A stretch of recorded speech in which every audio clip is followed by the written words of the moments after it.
Okay, so the reading today from Matthew 22 tells us of an encounter Jesus has with the Pharisees. However, earlier in the story, the Pharisees had sent their disciples to try to trap Jesus into saying something stupid, or at least arrest him.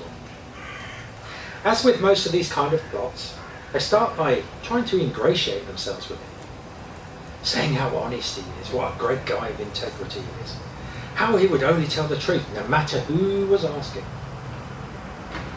They then drop the question they hope will drop him in it. The question is it right to pay the imperial tax? That was a hot potato in those days. We've heard before how much tax collectors were hated by people, which is some indication of how people felt about the imperial tax.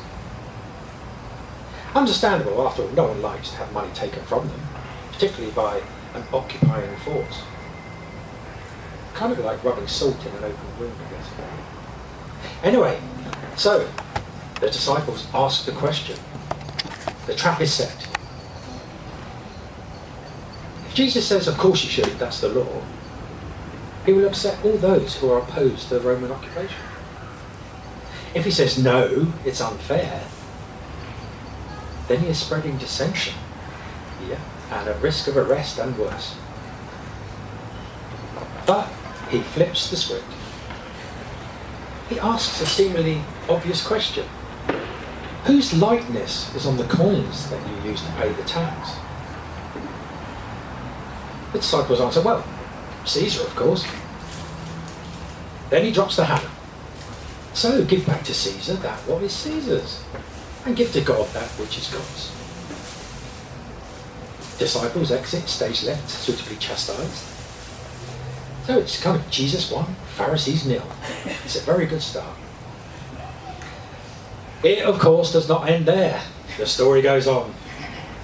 Clearly, the Sadducees, emboldened by these disciples' question, decide to have a go as well. They clearly fancy their chances. They rock up with their own question, based around the fact that they do not believe in resurrection. They ask a convoluted question. It's basically about, in those days, if a woman marries a man, and the man dies and there's no children, then the man's brother has to marry the woman and look after her. So their question goes on, what if this happens, there's 7 brothers and it happens one after the other, they all kind of cark it after marrying this woman, which, we kind of ask a few questions anyway. Anyone heard of the Black Widow? Yeah. But it says, come resurrection, after the woman's died, who is she then married to? After all, she's been married to all 7 brothers. It's a difficult question.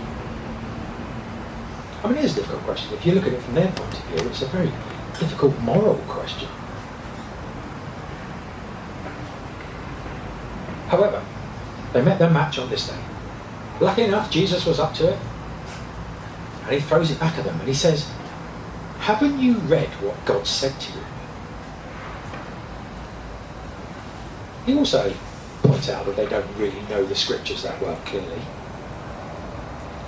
So, again, chastised, the Sadducees move on.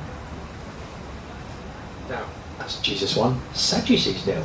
So he's on a roll, he's on a roll. Just when you think it's all over, the Pharisees come back. Absolutely, why not? Only this time they decide to weigh in by themselves. Clearly, they weren't impressed by their disciples' efforts. And so, they rock up, and one of them, who I'm assuming is a self-proclaimed expert in the law, asks the question that actually gave rise to the title of our service today. What is the greatest commandment? After all, there were 10 of them, handed down by Moses as the very basis of the law. So this is actually really an important question. These days we might say, well, thou shalt not kill is obviously the most important one, isn't it? Gotta be. But when he answers, Jesus does something very clever. He not only answers the question, but to my mind, he then gives them a little bit of a rebuke, a little slap, a little move along chappies. The greatest commandment, according to Jesus, is to love the Lord your God with all your heart and with all your soul and with all your mind. Bosh! Go on, Pharisee, argue with that. They can't really, because they couldn't argue with that because they're religious leaders. So they're not going to stand up and say, well, actually, no, it's not important to love God, can they? No. They would stand to lose face, lose their status, maybe even lose followers and money. So they had no choice but to swallow that one. Then the really clever bit, Jesus adds, second is like the first, to love your neighbour as yourself.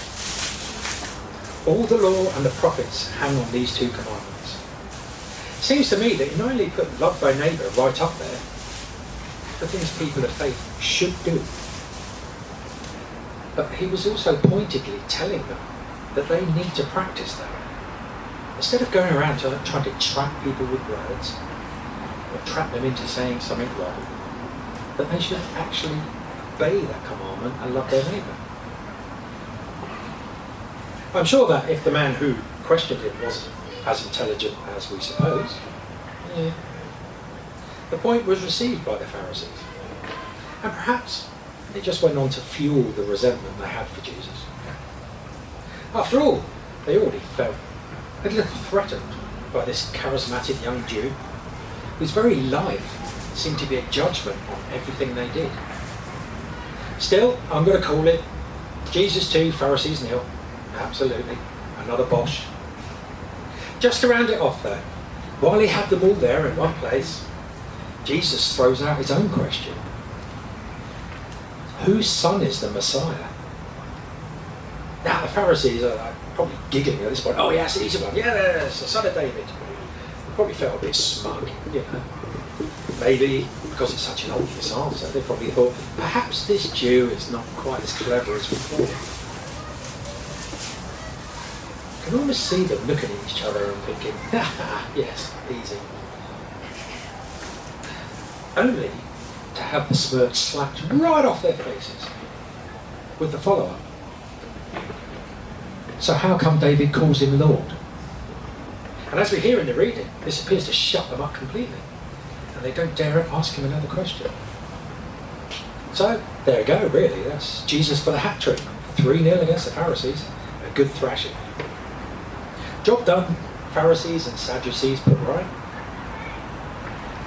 Check. People educated? Absolutely. Check. Message shared?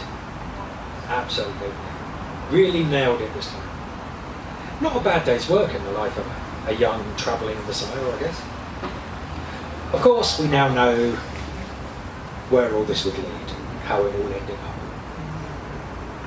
But at that time, it was a really good day for Jesus and those around him. They learned something. They were given 2 commandments to hang their entire lives upon. Pretty good, really. So where does that leave us? What is the point of these clever little exchanges? I had to think about that somewhat, because I was still too busy laughing about, 2-0, slapping them around the face, It just seemed obvious. But to my mind, the point is that none of us know everything. We can learn incredibly important things from seemingly insignificant places, from people we would not expect. Clearly, one of the most important skills needed is listening. Had the Pharisees and Sadducees understood that, and just listened to Jesus, they would not have been so arrogant in approaching him. And they would not have believed they could have trapped him in this way. But they clearly thought they knew more than he did, that they were educated in the law, that they were the true keepers of the faith, like all good religious leaders do, I guess. And that he was just some itinerant troublemaker, wandering around with his newfangled ideas, his new expressions, his little gang of followers, stirring things up. You can almost hear little old men sitting there stroking their beards going, "Oh, that young Jesus, got to do something about that." Well, they soon learned. Here was a man who didn't care about status, didn't care about standing, didn't care about money or power. In fact, all he really cared about was people. He only cared about sharing the message that God loved everyone and that they should try and love each other. I guess that was the main thing that made the Sadducees and Pharisees so scared of him. They just couldn't understand it. He was completely outside of their experience. They couldn't understand someone who wouldn't leverage their abilities, their popularity, their charisma to get a good job, to get power, to get money, to get position, just get a place to live for a start. They just couldn't understand someone who gave freely to everybody, who embraced rather than attacked those different from them, who seemed happy to just wander around sharing knowledge, insights, healing, openly with anyone he met. After all, he was pretty much the complete opposite of them. They hoarded knowledge to keep people under control, to keep them coming back to them for answers again and again. They restricted healing to temples, to get people to attend the temples and to put money into the collection, again to fund their lifestyle. They used their gifts and their education to control and maintain their own status, caring more about their positions than the people they were supposedly serving. Or at least, that's how I see it.